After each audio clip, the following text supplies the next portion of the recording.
Hey guys, what's going on? Excoundrel here. Today we're going to be covering Magic the Gathering Arena.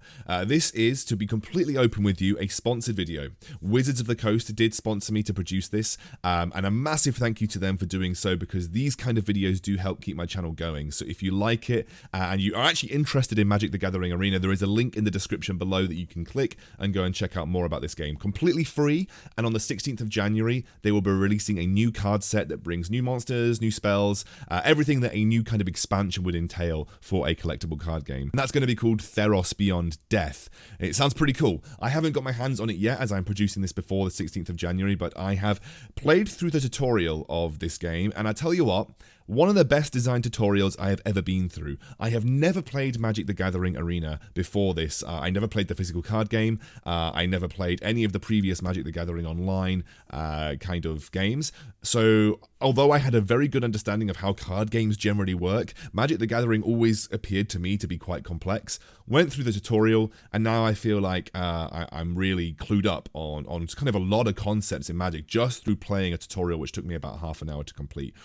Honestly, it was a really well-designed tutorial, so if you're one of those people that have heard that Magic the Gathering is complicated or difficult to get into, I am now a fully operating new Magic player, and it took me half an hour to get to grips with it. So what we're going to do in this video is we're going to play a game. We're going to play a game of Magic the Gathering Arena. I'm going to be using one of the basic beginner decks.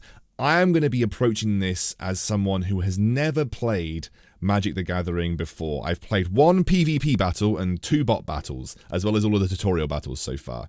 However, I want to just kind of go through and show you how easy it is to get to grips with the game itself, and how I have learnt concepts within a matter of an hour to be able to apply to an average PvP game. Now, my deck's not fully complete yet. I haven't even fully upgraded it. If you want to start, there is these mastery trees, and you can kind of like upgrade your decks through getting mastery points, and you get that through account levels. Give me a second, I'm actually going to drop. There was a lot of very loud noises there, and I have to drop the sounds. So yeah, there are these mastery points that you can use to upgrade your decks. I am just currently in the process of playing a blue deck, but there is 5 different types of land. This is difficult to explain. I'm going to go through it when we're actually playing, but there is white, there is green, there is red, there is black, and then there is blue. And then you can play decks that combine the 2 of them, or you can play decks that use multiple different lines. Think of these as just like tokens. These tokens, you can have as many different types and as many different colors as you want in your deck. And each creature or spell that you use requires a different number of tokens. Sometimes it requests a specific color of token as well, and I'll talk about that when we get into game. But realistically, when you are building a Magic deck, as long as you have enough tokens of the right color and enough tokens in general, you can build your deck however you want. That's one of the beautiful things about Magic. If you just like a card, you can build a deck around it. If you like a spell, you can build a deck around it. And all of it comes down to your imagination. Magic is one of, I think, just even from watching it as a viewer, one of the most open deck building experiences there is in a collectible card game. And now you don't even have to, buy the physical cards to be involved with it. You've got something like Magic the Gathering Arena. So you will also get rewards through playing the game. For instance, I've now got this pack of cards. What have I picked up from here? I've got Mirror Maid enchantment. You may have Mirror Maid enter the battlefield as a copy of any artifact or enchantment on the battlefield. I've also got Wishful Merfolk. Wishful Merfolk loses Defender and becomes human until the end of the turn. I've also got Charmed Sleep. When Charmed Sleep enters the battlefield, tap Enchanted Creature. Enchanted Creature doesn't untap during its controller's untap step. There we go. So I've got a couple of extra cards. In fact, a couple of extra cards I could add to my deck. So if I go to my Azure Skies deck, I can have a look at my collection. I've got all of these cards. Where are the things that I have just found? So there is a couple of double red-blue cards here.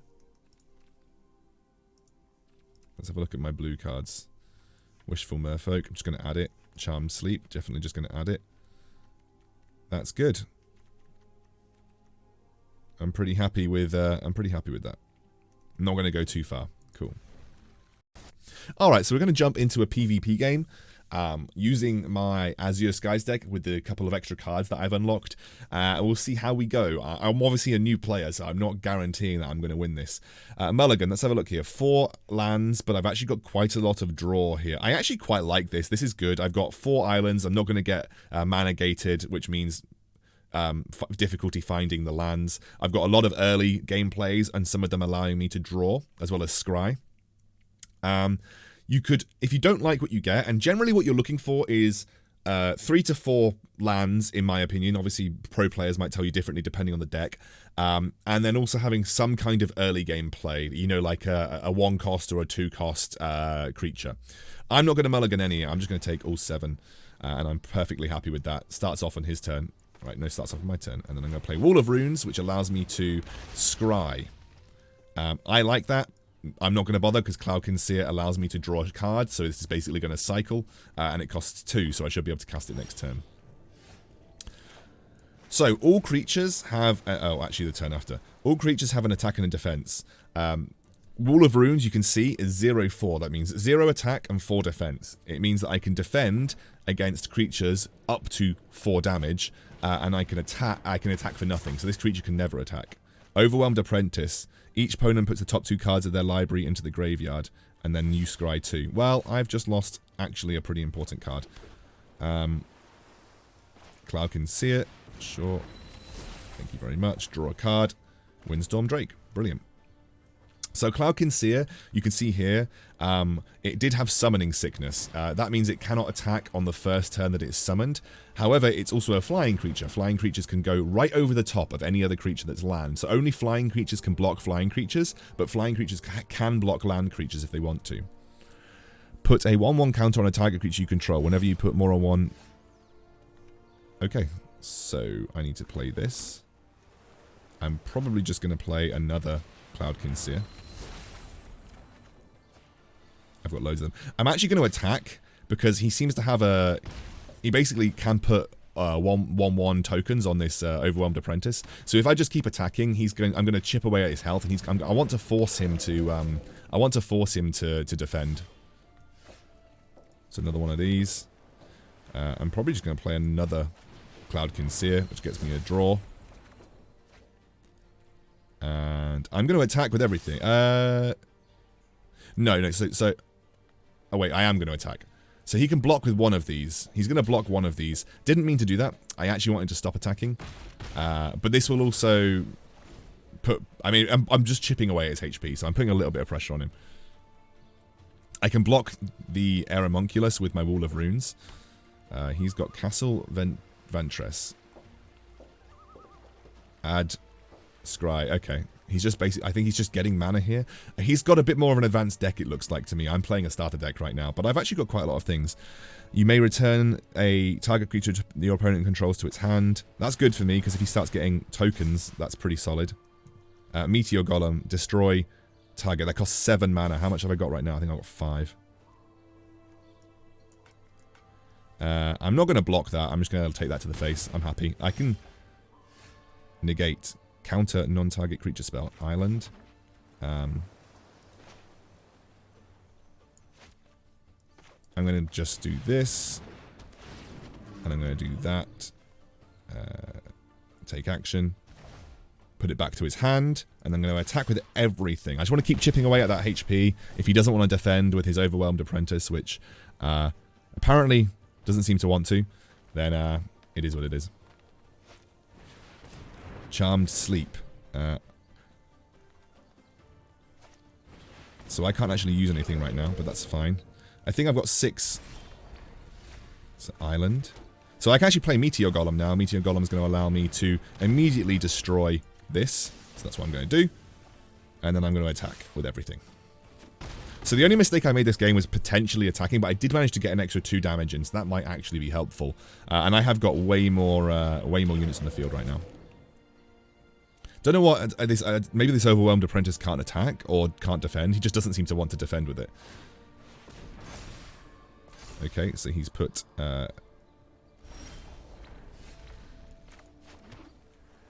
I'm just going to slap... So can I negate... I'm not sure if I can negate Oh, it's a counter target non-creature spell.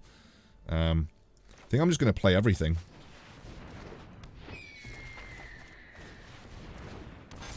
Cool. So I'm just going to attack with everything. He's going to have to block with something because I'm representing lethal. So he's probably going to block my Meteor Golem. But to be honest, no, he's going to block a Cloudkin Seer. Why would you block the Cloudkin Seer? It's much better to block the Meteor Golem. Well, next turn he's going to have a bit of an issue, so... Unless he can clear my entire board, I think he's kind of done. I can also negate a spell. If he plays something, I can... Oh, I've got one mana to negate a spell, and that's a Scuttle Gator. It can attack as though it didn't have a defender. There you go. Warden of Evos. So I'm going to play that. I'm just going to attack with everything, because I don't think he's got enough to block it, so I'm just going to attack with everything.